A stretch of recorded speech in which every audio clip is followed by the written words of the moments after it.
भंडारी और शुरुआत एक बड़ी खबर के साथ बुलेटिन की, जहां गोपाल खेमका मर्डर में मुख्य शूटर गिरफ्तार हो चुका है।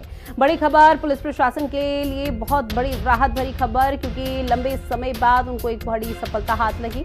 शूटर उमेश कुमार को पुलिस ने गिरफ्तार कर लिया है। माल सलामी इलाके से उमेश कुमार गिरफ्तार हुआ है। आपको बताते चले कि गंगा किनारे से बरामद हुए हैं हथियार, जहां 1 लाख में शूटर उमेश ने वारदात को अंजाम दिया था, यानी कि फिरौती तक ली गई थी। इसके साथ ही दूसरा आरोपी विकास उर्फ राजा एनकाउंटर में ढेर कर दिया गया। पटना में एसटीएफ के साथ मुठभेड़ में मारा गया है विकास, जहां हत्याकांड की जांच कर रही है एसटीएफ और एसआईटी की टीम, जहां लगातार छापेमार कार्रवाई भी जारी है।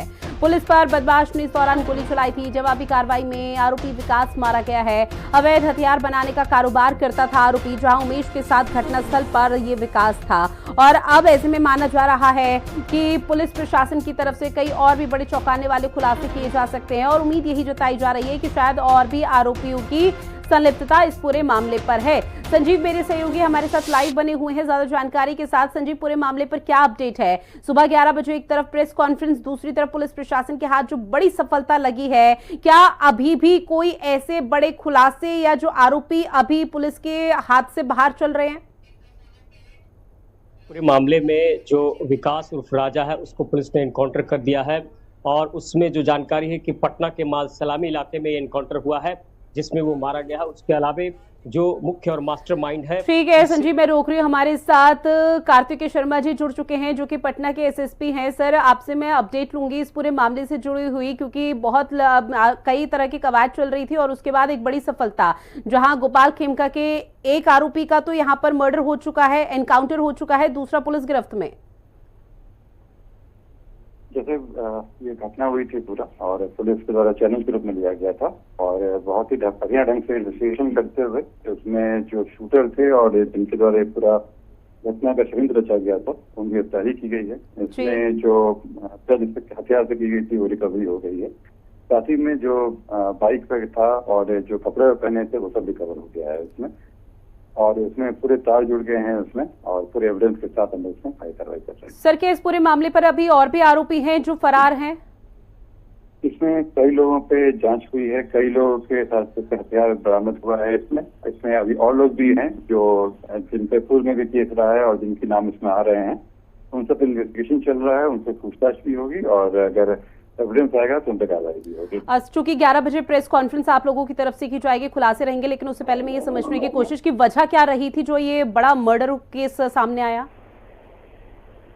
हाँ, ये हाई चैलेंजिंग केस था इसमें, और इसलिए इसमें इन्वेस्टिगेशन भी बढ़िया तरह किया गया है इसमें। ठीक है सर, आप हमारे साथ जुड़े, चर्चा की उसके लिए बहुत शुक्रिया। तो देखिए, दूसरा आरोपी विकास एनकाउंटर में ढेर हो चुका है। एसएसपी कार्तिक शर्मा जी की तरफ से खुद ये जानकारी दी गई है। संजीव, आपके पास आते हुए, चूंकि एसएसपी की तरफ से हालांकि स्पष्ट तो नहीं कहा गया, लेकिन फिलहाल ये कहा जा रहा है कि 11 बजे प्रेस कॉन्फ्रेंस होगी, और प्रेस कॉन्फ्रेंस में शायद और भी कई ऐसे बड़े खुलासे हैं जो हो सकते हैं। देखिए, मैं बता दूं कि 5 बजे पुलिस मुख्यालय में एक प्रेस कॉन्फ्रेंस होगा, जिसमें डीजीपी जो है आला कमान वो प्रेस कॉन्फ्रेंस करेंगे, और इस पूरे मामले में जिस तरह से जो तमाम मास्टरमाइंड है, उमेश की गिरफ्तारी तो हुई, और उमेश के ही रेकी पर जो पूरी जो कह सकते हैं ये जाल बिछाई गई, जो बिल्डर का नाम सामने आ रहा है, उसके अलावा और कौन कौन से लोग इसमें शामिल हैं, ये तमाम बिंदुओं पर कहीं ना कहीं पुलिस और छानबीन करना चाहती है, पुलिस देखना चाहती है। और अब ऐसे में अब सवाल उठता है कि आखिर इसके तार किस लिए और कैसे जुड़े थे और क्यों मारा गया। गोपाल खेमका की ही हत्या नहीं, उसके पहले जो है मैं बता दूं आपको कि उनके बेटे की भी हत्या 2018 में इसी तरह जो हाजीपुर इंडस्ट्रियल एरिया है वहां हो गई थी। और जिस तरह से लगातार सरकार की किरकिरी हो रही थी, तो पूरा पुलिस महकमा, ये कहिए कि आईजी, डीआईजी, एसएसपी, एसपी, तमाम टीम लगी हुई थी। और जिस तरह से कल धर दबोचा गया जो मास्टरमाइंड था, वो उसको पुलिस ने दबोचा है उसी सिटी इलाके से, और उस इलाके में लगातार जो है अभी एसएसपी भी वहां है, तमाम अधिकारी वहां है, और भी आपको इसमें खुलासे हो सकते हैं। गोपाल खेमका की हत्या के पीछे का राज क्या है? क्या कोई जमीनी विवाद है?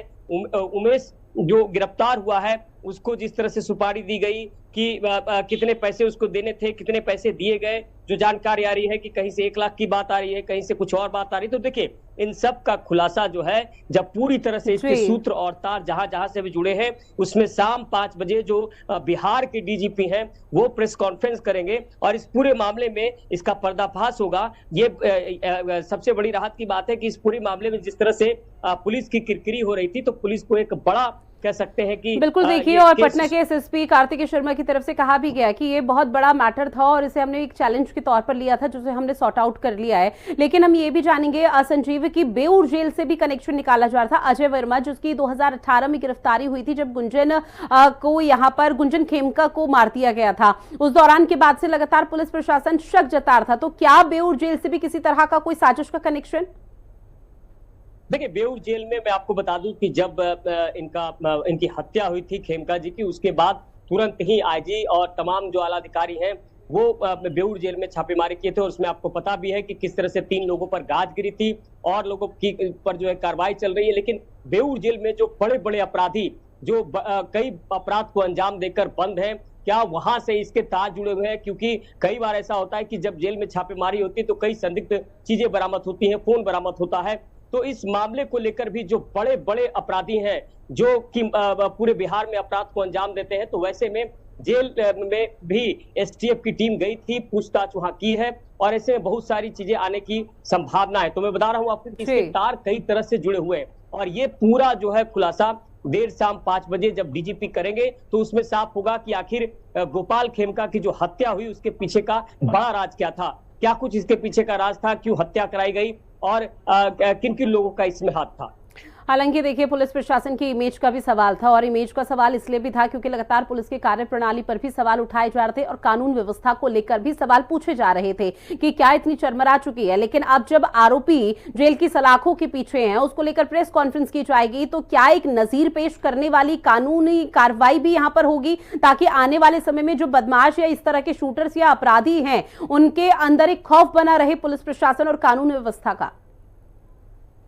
देखिए, मैं बता दूं आपको कि बिहार में जो सरकार है उस सरकार पर एक बड़ा सवाल खड़ा हो रहा था। विपक्ष लगातार सवाल खड़े कर रहा था। जिस तरह से गोपाल खेमका की हत्या के बाद जिस तरह से एक निजी स्कूल संचालक की हत्या पटना में की गई, उसके अलावा कई शहरों से जिस तरह से जो हत्या के मामले सामने है, उसके बाद कहीं ना कहीं अब पूरी तरह से नीतीश कुमार की सरकार के जो तमाम आला अधिकारी हैं, पुलिस प्रशासन, वो पूरी तरह से सख्त हुए और मुख्यमंत्री नीतीश कुमार ने जिस तरह से तलब किया था, इससे साफ जाहिर हो गया था कि कहीं न कहीं मुख्यमंत्री नीतीश कुमार ने नाराजगी जाहिर की है इस पूरे जिस तरह से बिहार की स्थिति हो रही थी और विपक्ष लगातार हावी था। जिस तरह से तेजस्वी यादव लगातार प्रहार कर रहे थे मुख्यमंत्री नीतीश कुमार उनकी सरकार पर, कि अब यहाँ लॉ एंड ऑर्डर पूरी तरह से खत्म हो चुका है और पूरी तरह से जो है अपराधियों का राज है। तो देखिए, इस एनकाउंटर से तो ये साफ हो गया कि पुलिस ने अब मन बना लिया है कि जो भी शूटर है, वांटेड अपराधी है, उनको अब पुलिस बख्शने नहीं जा रही है और आने वाले समय में आपको ये दिखाई देगा कि जो बड़े अपराधी हैं, बड़े माफिया हैं, उन पर बड़ी कार्रवाई भी होगी। और देखिए, पुलिस की तरफ से लगातार ये मैसेज देने की कोशिश तो की जा रही है, चाहे अपराधी छोटा हो या बड़ा, बख्शा किसी को नहीं जाएगा। हर कोई अगर किसी भी तरह का अपराध किया है तो जेल की सलाखों के पीछे जरूर जाएगा। लेकिन जब ये पूरा मामला सामने आया था गोपाल खेमका के मर्डर केस का, तो उस दौरान परिजनों की तरफ से भी सवाल, पुलिस की कार्यप्रणाली पर सवाल उठाए जा रहे थे कि जब ये पूरा मर्डर हो गया, जब सब कुछ हो गया, उसके बाद बहुत देर से पुलिस प्रशासन पहुंचता है और पुलिस की तरफ से कोई खास कार्रवाई नहीं की जाती। तो परिजन क्या अब संतुष्ट नजर आ पा रहे हैं? देखिए, निश्चित तौर पर किसी का अगर कोई खो जाए, किसी का अपना खो जाए और एक हाई प्रोफाइल मामले में जिस तरह से लगातार जो है मीडिया भी इसको लगातार फोकस्ड कर रही थी और ऐसे में पुलिस पर भी कई सारे सवाल खड़े जब हो रहा था, तो कहीं ना कहीं जो उनके परिवार के लोग थे वो लगातार कहीं ना कहीं सरकार पर भी सवाल खड़े कर रहे, तो बड़ी नाराजगी थी। अब ये बिल्कुल साफ हो गया है कि इसके जो हत्या हुई है उसके पीछे क्या कुछ कारण है, क्या कुछ इसके पीछे का खेल है, तो वो भी पुलिस खुलासा करेगी। तो निश्चित तौर पर परिवार के लोगों तक भी ये मैसेज गया है कि आखिर इसके पीछे का कारण क्या रहा, क्या राज है। लेकिन ये तो तय है कि ये पूरी सुनियोजित साजिश के तहत जो है इस घटना को अंजाम दिया गया है। बिल्कुल, अब इस पूरे मामले पर किस तरह का खुलासा प्रेस कॉन्फ्रेंस